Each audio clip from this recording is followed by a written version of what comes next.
Magandang hapon din sa lahat ng ating mga kababayan. Ayon sa pinakahuling ulat, Agosto o ika-4 ng Agosto, abot na sa 62.5 billion pesos ang naipamahagi ng DSWD sa pamamagitan ng manual at digital payouts sa mahigit 9.6 million na benepisyaryo ng ating program. Kabilang dito ang mahigit 1.3 million na benepisyaryo ng 4Ps at mahigit 5 milyon na low-income non-4Ps na mga pamilya.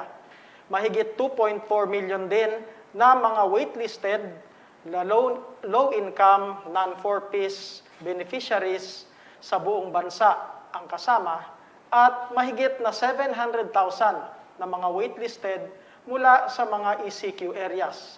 Patuloy na ipinamamahagi ng DSWD ang ayuda para sa mga benepisaryo ng ikalawang yugto ng ating Social Amelioration Program. Nais po namin ipabatid na makaraang repasuhin ang datos sa bilang ng target beneficiaries para sa second tranche ay mahigit 14.1 milyon pamilya ang mabibigyan ng ayuda para sa ikalawang yugto ng SAP payments.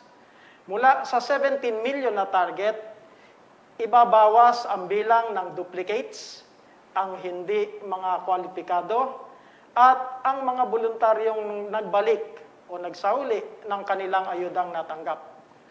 Mahalaga din na may pabatid na 3.2 million lamang ang naisumite ng mga lokal na pamahalaan ng mga pangalan kabilang sa waitlisted mula sa 5 milyon na paunang target ng programa. Maraming salamat po, Yusek Pahe, sa inyo pong paunang ulat. Napakahalaga po ng impormasyon na inyong nabanggit. Ngayon naman po, dumako tayo sa pagbibigay ng kasagutan sa ilan po sa mga katanungan na atin pong natanggap. Unang katanungan, Yusek Pahe, naabot ba ng DSWD ang target na makapag-distribute ng SAP-2 sa katapusan ng buwan ng Hulyo? Ilang porsyento po ba ang naabot natin? Sa ngayon ay umaabot ng 69% o malapit na sa 70% ang porsyento ng kabuang target na na-accomplish natin. Bagamat hindi natin naabot yung 80% na ating tinuturing, ay patuloy pang nagsisikap at tuloy-tuloy pa rin ang DSWD sa kanilang pagtatrabaho upang matapos ang lahat ng payout sa kalagitnaan ng buwang kasalukuyan. Pangalawang katanungan po, Yusek, ano ang dahilan at hindi po naabot ng DSWD ang kanyang target? Ano po ba ang susunod na target para matapos ang pamamahagi ng ayuda? Naging marami ang hamon na hinarap ng DSWD sa pamamahagi ng second tranche ng SAP. Isang malaking sakripisyo ang ibinuhos ng ating kagawaran, particular na ang mga field offices sa pag-implement ng second tranche. Sa loob ng nakaraang 2 linggo ay ipamahagi ang ayuda sa 9.3 milyong pamilya. Ito ay 6 na milyon o doble na mas mataas mula sa ating tala na 3.2 milyong pamilya noong kalagitnaan ng Hulyo. Bagamat hindi natin nakamit ang ating tinakdang bilang sa buwan ng Hulyo, ay patuloy na nagsisikap ang DSWD upang maipatupad ang payout hanggang sa kalagitnaan ng buwang kasalukuyan. May mga bagay na nagpatagal o naging balakid sa ating proseso, gaya ng pagkakaroon ng mga iba't ibang datos na nakuha natin ukol sa mga target beneficiaries. Mayroon ding mga double entry o yung mga nadoble na pangalan ng mga beneficiaryo. Meron ding mga hindi kumpletong impormasyon ng beneficiaryo ang dumadating sa ating mga himpilan. Nagkakaroon din ng ilang kakulangan sa mga requirements ng liquidation.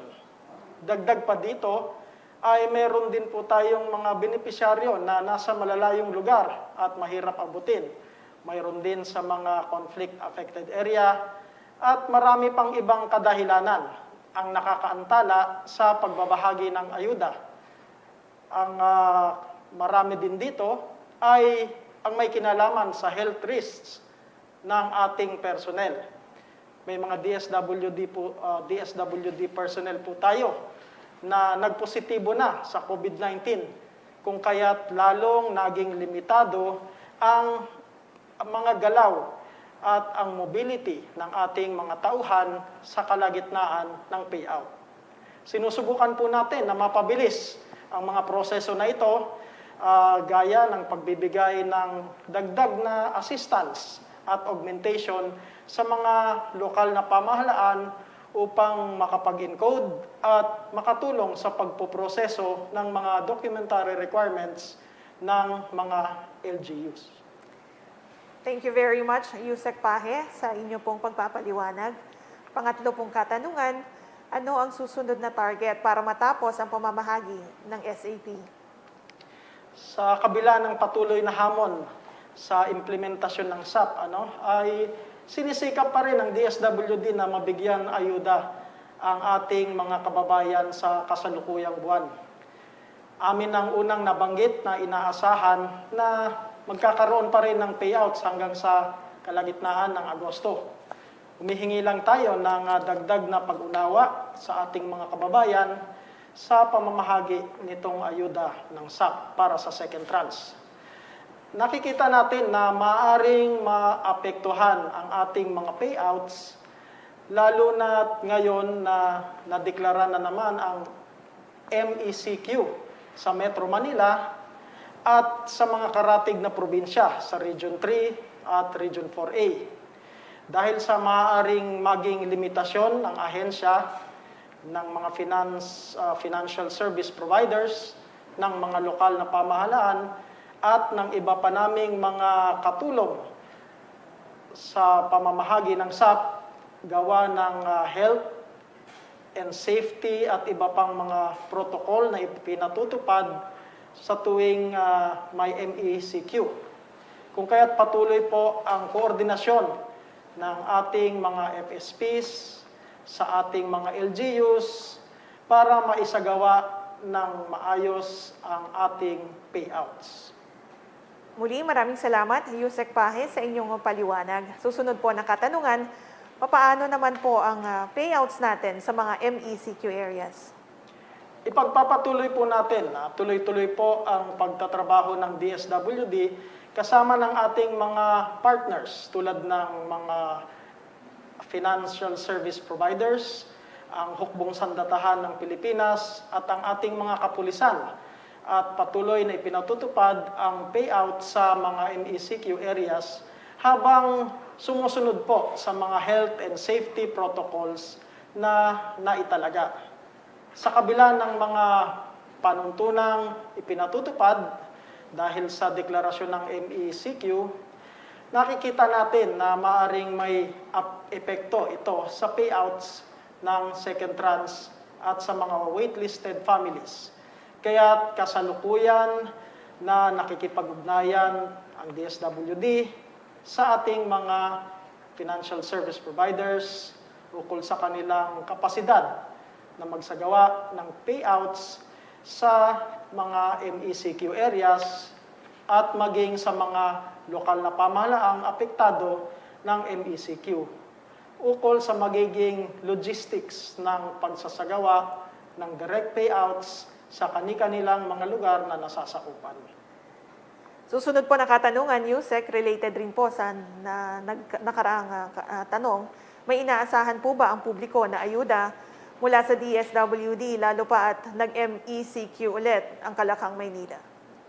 Ang DSWD ay nakahanda para magbigay ng karagdagang resource augmentation sa ating mga lokal na pamahalaan na kasalukuyang napasa ilalim ng MECQ.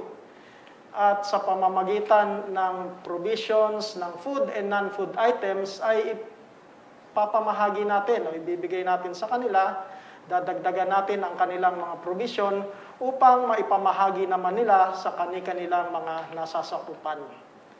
Tuloy pa rin naman ang mga pagpapatupad ng iba't ibang programa ng DSWD tulad ng Assistance to Individuals in Crisis o AICS na tinatawag natin.